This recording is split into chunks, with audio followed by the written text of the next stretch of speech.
संत मत धारा आपकी सेवा में प्रस्तुत।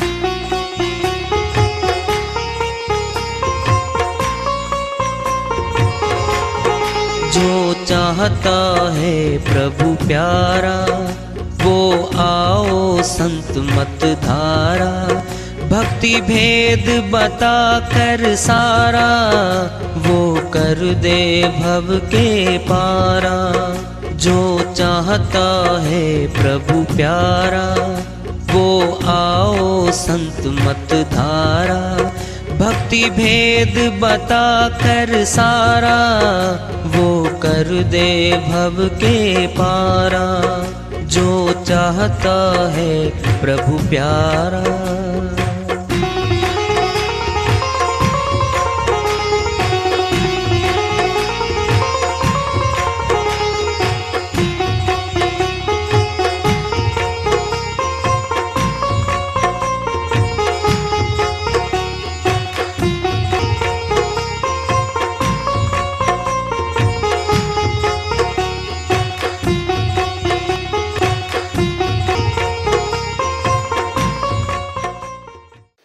परम पूज्य सदैव स्मरणीय सदगुरु साहिब की जय हो। सतनाम साहिब। आदरणीय सर्व संतों की जय हो। उपस्थित आदर के योग प्रभु प्रेमी एवं जिज्ञासु आत्माओं, हम सभी पूर्ण पिता परमात्मा सभी सृष्टियों के रचनहार कुल मालिक हम सबके जीवन का आधार उनकी महिमा को सुनने के लिए एकत्रित हैं। मेरी सभी से अर्ज है कि मैं कोई जगत गुरु नहीं, कोई महाराज नहीं, कोई महामंडलेश्वर नहीं। मैं केवल सभी संतों की चरणों की धूल हूँ और आपका भक्ति मार्ग में सहायक हूँ। मैं अपनी सीधी साधी टूटी फूटी भाषा में, संदुकड़ी भाषा में भक्ति भेद के गूढ़ रहस्यों को उजागर करने वाले विचार आपके समक्ष रख रहा हूँ। यदि अच्छे लगे अपनाएं, नहीं तो गैर जरूरी समझकर विसार दें। साहिब की श्री वाणी आई है, उन्हीं की दया से मेहर से सर करके धन्यवाद कर लेते हैं। रहना नहीं देश बिराना है, ये तो अपना है। साहिब कैसे कह रहे बिराना? कौन सच्चा है? हम सच्चे हैं, साहिब सच्चे हैं। हमारा है, हमारा घर है, नेम प्लेट लगा रखी बाहर, फार्म हाउस, बड़े बड़े बोर्ड लगे हुए हैं बाहर। तो मेरा बनाता सब कुछ, अपना बना रखा इसने। क्या है ये? यही तो धोखा हो रहा है। मेरा तो परमात्मा है, सबका सर्व पिता है वो, उसको तो गया भूल। यहां वाले पिता माता को याद कर करके और उनकी सेवा में, उनकी पढ़ाई में और यहां मोह ममता में अपने आप को यहां का मान बैठा। साहिब कुछ और कह रहे हैं, रहना नहीं यहां। क्यों? ये देश बिराना है, अपना नहीं है ये तो गैरों का है। चलो बना लो अपना। बन गया, अपने मकान बन गए, अपनी दुकान, अपनी फैक्ट्री, अपना सब कुछ बन गए। फिर सदा अपना तो नहीं रहना। ये लिस्ट हमारे पास दादाओं की है ना, दादा नंबर 7, 6, 5, फिर पिताजी बात आ जाती है, वो सारे जा चुके हैं। कहाँ गए हमें नहीं पता, हमें नहीं पता वो कहाँ गए हैं। गए तो हैं जमीनों के रिकॉर्ड में, मकानों के रिकॉर्ड में वो इंतकालात होते हैं, दर्ज हो जाती है। प्रॉपर्टी कभी खाली नहीं रहती, यहाँ की संपत्ति कभी खाली नहीं रहती। पिता गुजर जाता है, उसके वारसान, उसके हकदार कौन है? नंबर 1 के उसकी पत्नी है, पुत्र हैं, पुत्रियां हैं, वो है नहीं। नंबर 2 पे भाई हैं, बहन हैं, वो भी नहीं है। नंबर 3 पे आएंगे भतीजे हैं, वो आ जाएंगे। अगर वो भी नहीं है फिर दूर खानदान के भतीजे आएंगे। अब जो दूर दादाओं की औलाद चल रही है, और पटवारी के पास पूरी लिस्ट तैयार होती है खानदान की। गांव के लंबरदार को पता होता सारा, ये उसके खानदान में ये 5 दादा थे, उनके आगे ये औलाद चल रही है। उनके नाम इंतकाल हो जाते हैं, प्रॉपर्टी ट्रांसफर तब्दील हो जाती है, नाम चली जाती है। वो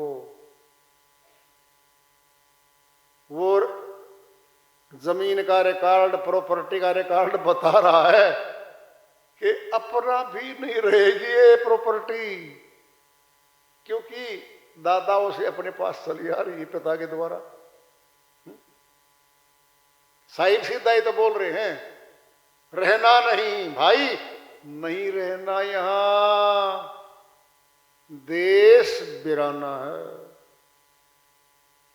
अब सच्ची सोचो, हम किसी और के प्लॉट को अपना मान लें और मान के उस पे मकान बना लें, और रिकॉर्ड में हमारा नाम दर्ज है ही नहीं। वो अब असली मालिक आएगा, उसके नाम वो प्लॉट दर्ज है, मालिकाना हक उसको हासिल है, नंबर वही है जो हमारा है, नंबर वही है जो उसका, एक ही नंबर है।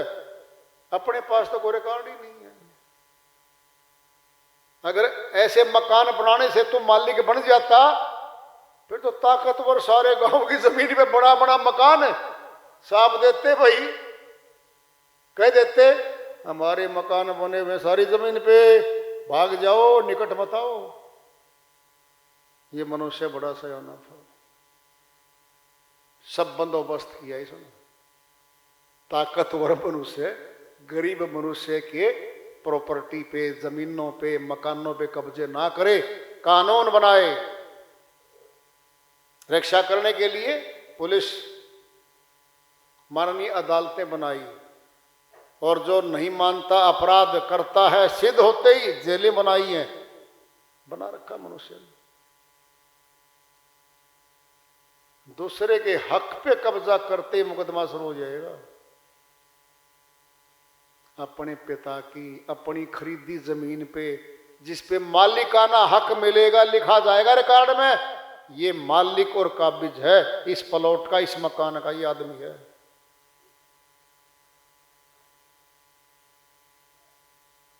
कब तक है ये मालिक, कब तक रहेगा? उसने दादाओं को खुजा लिए, जब वो ही नहीं बन पाए यहां सदा के मालिक, फिर हम कैसे बनेंगे? 1 फुट पे, 2 फुट पे, भाई के बंटवारे पे, जमीन पे झगड़े हो जाते हैं हमारे। ये 2 फुट तो मेरे हिस्से में आती है, नहीं मेरे हिस्से में आती है, नहीं मेरे में, झगड़ा हो जाता है। कत्ल तक हो जाते हैं जमीनों के झगड़े पर, मकानों के झगड़ों पे, जबकि है ही नहीं सदा का वो। क्या ये अज्ञानता है? अज्ञानता है ये। सुनना क्या, कैसे सुन लो। अपने को छोड़ के किसी पड़ोसी ने किसी की जमीन पर कब्जा करना है, और हम ये कह दें चल हम तेरे साथ चलेंगे, कब्जा दिलवा देंगे, जाके आदमी मर गया वहां पे। जरा देखना, कब्जा तो पड़ोसी कर रहा है, और मरा तो आदमी, उस पड़ोसी की सहयोग से आदमी मर गया। जरा देखना, जेल में गया वो। पिताजी बोलेगा, अरे उल्लू के पट्टे, हमारा सरोकार नहीं था, प्लॉट नहीं था, ना आज था ना कल है, ना मिला हमें। दूसरे के प्लॉट दिलवाने के लिए तूने कत्ल कर दिया, तुझे क्या मिला बता दे। फिर ये अपनी जमीन पे नहीं होता क्या? वो थोड़ा दिख रहा है पिताजी को।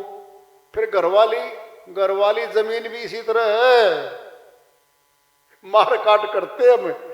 30-50 वर्ष जवानी है, 50 वर्ष। इस 50 वर्ष की जवानी में झगड़े कर लो, लूट मार कर लो, अपने बना लो, पर भक्ति नहीं कर पाए, धोखा होगा बड़ा भारी। कौन था? अरे अपनी जमीन भी गैरों की अपनी बना रहे हैं हम, औरों के मकानों को अपनी नेम प्लेट लिखवा के धोखा कर रहे हैं अपने साथ। दादा ही छोड़ गए, पिता ही छोड़ गए, 50 साल आप लिखवा लो। 50 साल इंतकाल, मरे गए, और 13वीं के बाद 4 पुत्र हैं। इंतकाल कराओ फटाफट, सारी प्रॉपर्टी संभाल ली जाती है। रात को संभालते हैं बच्चे, बड़े सयाने हैं वो। दिन में तो रोने के लिए बैठेंगे, आएंगे रिश्तेदार दोस्त आएंगे, बैठो भाई ये था, हाँ जी हमारा गया जी, हम तो जी बड़ा धोखा हुआ है जी, हमारा कमाने वाला गया है जी। दिन में तो रोते हैं और रात को झगड़ा करते हैं आपस में भाई। अरे माता जी के पास था सारा, तो वो कहाँ गई, वो रजिस्ट्रियां, वो इंतकाल कहाँ गई भाई, वो रिकॉर्ड कहाँ गया। प्रॉपर्टी ढूंढ रहे रात को, और तुम्हारी कौन ढूंढेगा? ढूंढ लो, 50 साल ढूंढ के तुम कब्जे कर लो। गैरों के मकानों पे, जमीनों पे कब्जे कर रहे हैं हमें, फिर हमें क्या मिलेगा? धोखा ही होगा, धोखा होगा। सुनो, धोखा सिद्ध करना है क्या? कर लो।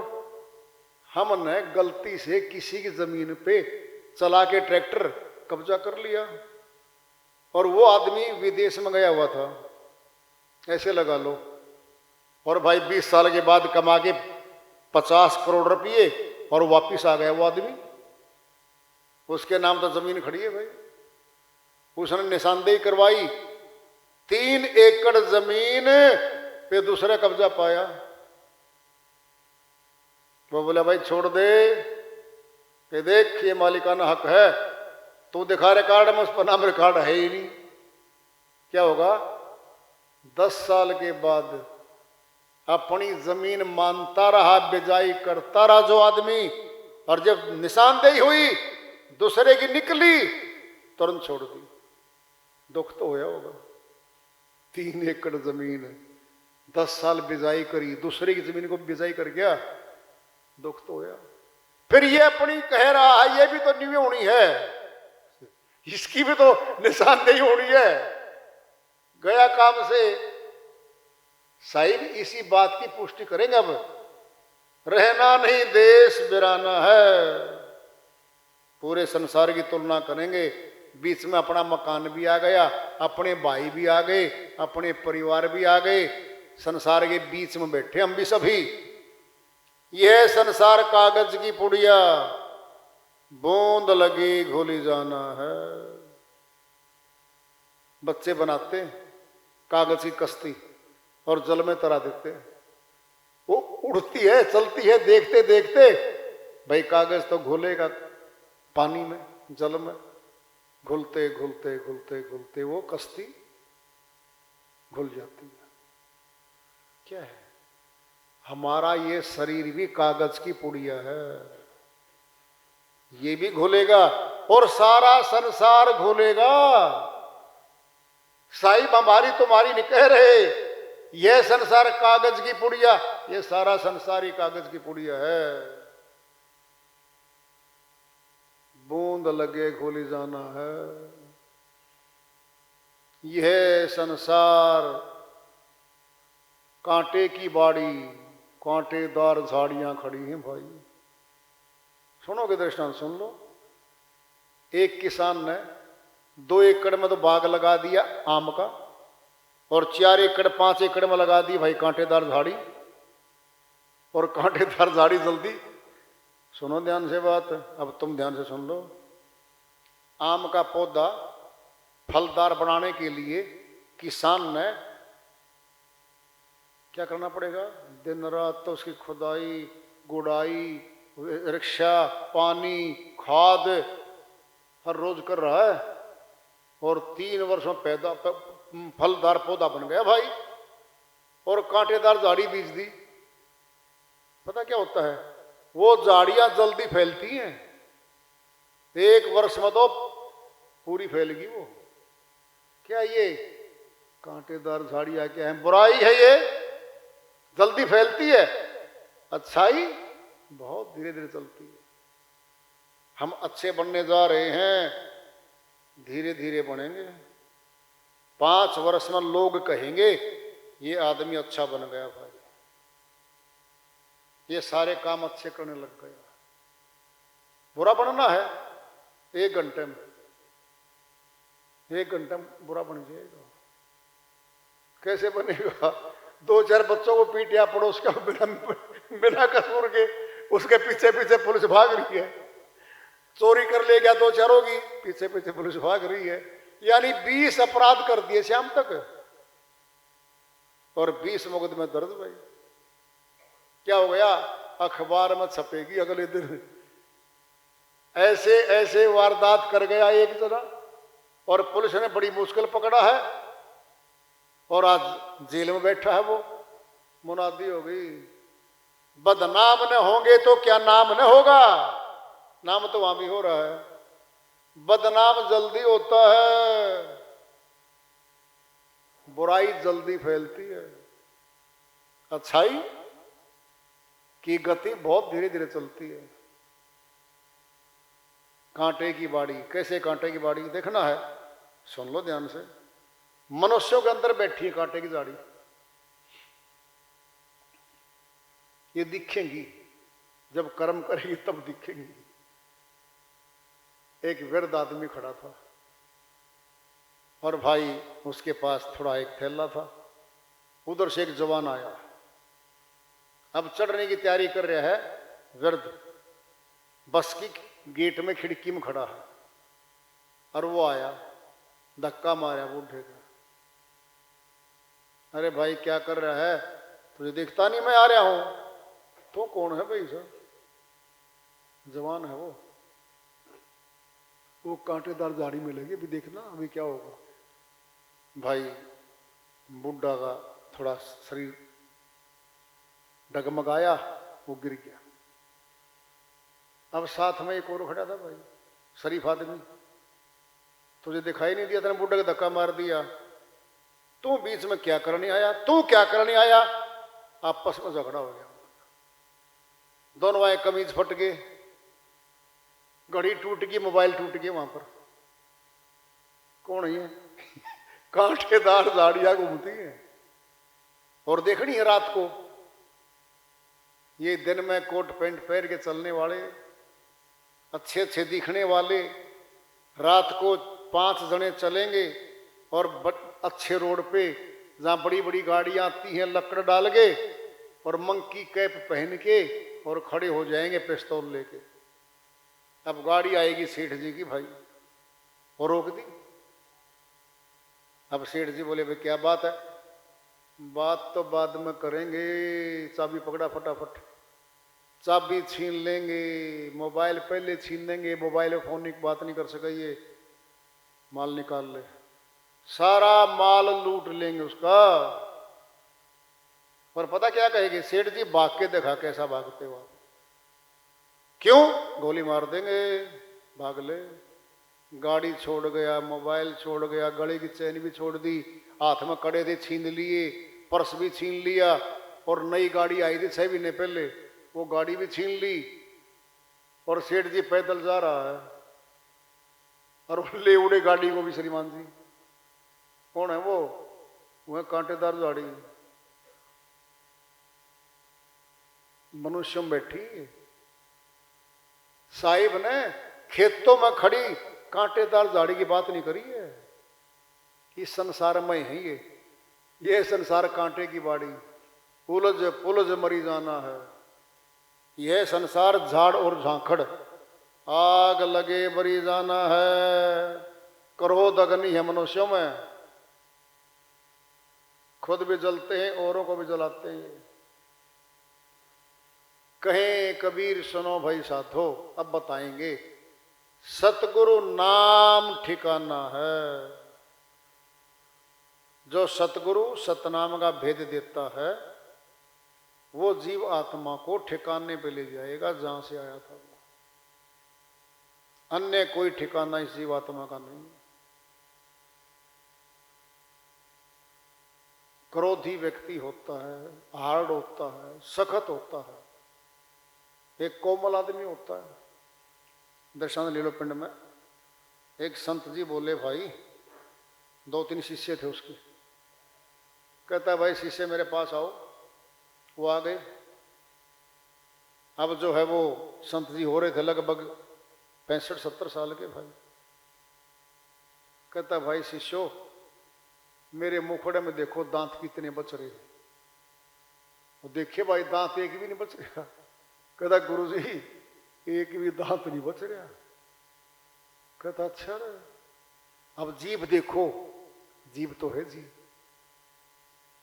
फिर समझ लो अब तुम, माता के गर्भ के साथ जिभ्या आई थी और दांत बड़े हार्ड हैं, बड़े सख्त हैं। ये बाद में आए। जो बाद में चीज आई उसने बाद में जाना चाहिए ना। कहता हाँ जी ये बाद में आए दांत और पहले चले गए भाई। क्या कठोर है ये, कठोर अकड़ेल मनुष्य नहीं में चला जाता है। कठोर आदमी जल्दी संभाल लिया जाता है। और मुलायम नरम बहुत दिनों तक रहता है। नरम है जिभ्या, दांतों से बची है। शत्रु थे इसके और शत्रु बाद में तो आए और जिभ्या से पहले चले गए वो शत्रु। अब जिभ्या बैठी है मुख में।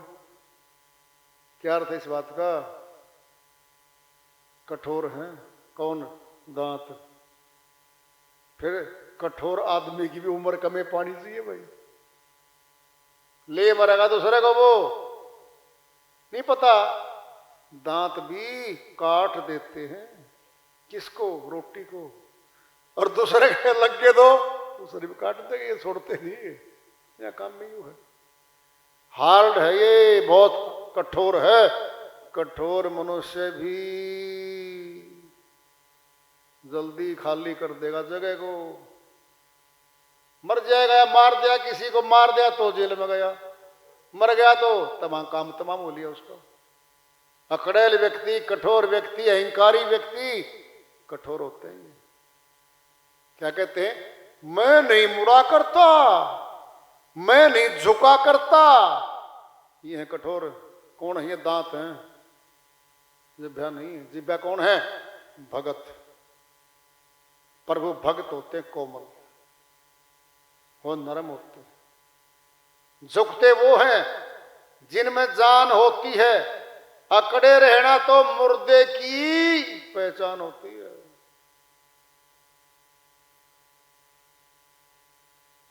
देख लो मुर्दा अकड़ा पड़ा है, झुकता नहीं है वो। और जिंदा आदमी झुकता है। प्रभु भगत झुक जाते हैं। और संसारी, घमंडी, इगोइस्ट, अपनी चलाने वाले वो कौन है? वो हार्ड हैं, कठोर हैं। वो सरिये दो हैं। एक तो कठोरता का है, मोड़ेंगे तो टूट जाता है। एक नरमता का है, बिल्कुल मुड़ जाएगा वो, मिल जाएंगे दो भी आपस में मुड़ के भी। वो नरमता का है। ऐसे मनुष्य हैं भाई। कठोर हृदय के हैं, अकड़ैल हैं, धक्का करते हैं दूसरे के साथ भी। अपनी बात जबरदस्ती बातों को मार मूर के दाएं बाएं की उसको मनवा लेते हैं और दूसरे की खुद नहीं मानते वो लोग। कौन है वो? कठोर व्यक्ति हैं, वो कठोर हृदय वाले हैं। भगत जो होता है वो नरम भूमि का होता है। नरम घट धरती नरम होती है उसकी, दीनता में होता है वो। दास बन जाता है। दास कावन कठिन है, हम दासन के दास, अब तो ऐसा होए रहूं पांव तले की घास। कबीर साहिब की श्रीवाणी है। साहिब कहते हैं, लिख तो देते हैं दास, दास कावर कठिन है, बहुत मुश्किल है दास बनना। हम दासन के दास, अब तो ऐसा होए रहूं पांव तले की घास। साहिब कहते हैं, पांव के नीचे जो घास होती है ना, सुनना है, सुनो ध्यान से। आग लगती है जंगलों में, वनों में, बड़े बड़े पेड़ जल जाते हैं, थोड़े अंगारे पड़ते नीचे, किस पे? घास पे। थोड़ी थोड़ी फूक जाएगी घास, कुछ बचेगी, बारिश का मौसम आएगा और वो घास उनने उग जाती है। वो जले हुए पेड़ नहीं उग सकते, वो खत्म हो गए। दास कावन कठिन है, बहुत मुश्किल है दास बनना। छोटा बन के चलना बहुत कठिन है।